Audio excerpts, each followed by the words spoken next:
It's that day again, Thursday. So yesterday was my daughter's 18th birthday. We went out for a birthday dinner.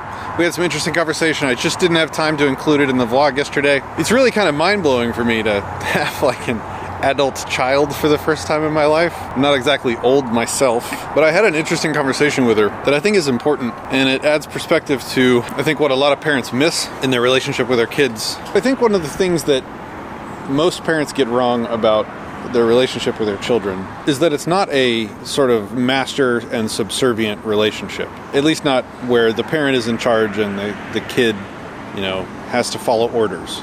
The parent created the kid. The parent created that person and put them in a position of utter and complete dependence on them. The kid did not choose to be there. The kid did not choose to be in that relationship with the parent. How should that fact affect a parent's relationship with their kid?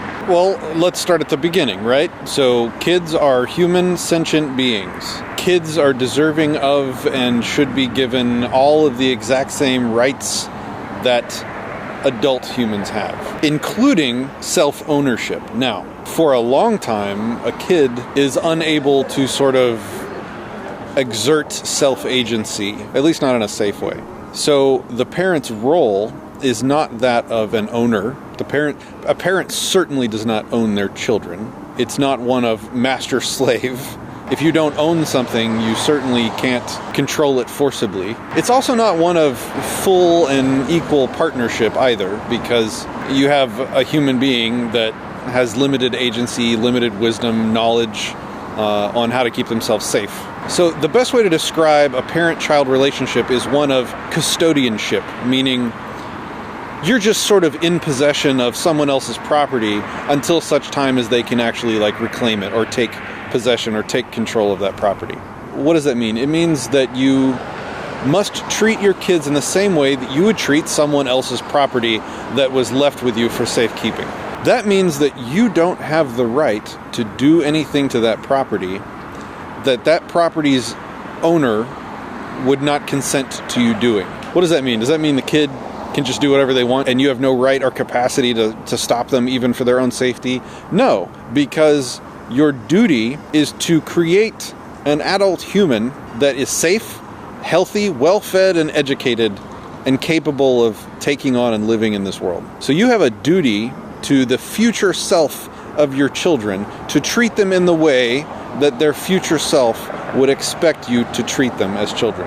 What does this mean you can't do? It means that you can't ethically harm them. It means that you can't ethically beat, abuse, starve, fail to educate them. It means you have a duty to nourish them, keep them safe, give them an environment where they will be able to grow up healthy and happy. So when you create a kid, you voluntarily consent to and take on quite a bit of responsibility and work.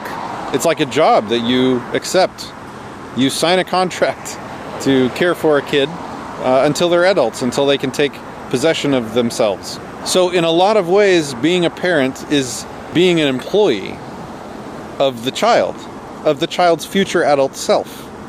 And I think that is a much better way to think about our relationship to our children than the very stereotypical one here in America, which is we are the ultimate authority with final say on everything in their life. There's a whole lot there in what I just said, and we'll leave it at that for today with one final thought. It's that good employees want to know how their employer thinks they're doing. And so the main thing that I wanted to do last night when we were out to dinner with my 18-year-old adult daughter, who I parented very poorly, the very traditional authoritarian way, was to take a moment to ask her how she thinks I did. What mistakes did I make? What could I have done better? What did I do terribly? And the feedback that you can get is golden. So parents, I would challenge you, like any good employee, to sit down every so often and have a review where you talk about things you could do better, things that you're not doing well, things that you are doing well and that they're enjoying and appreciating. And of course, remember that you're answering to their future adult self more so than their current existing self.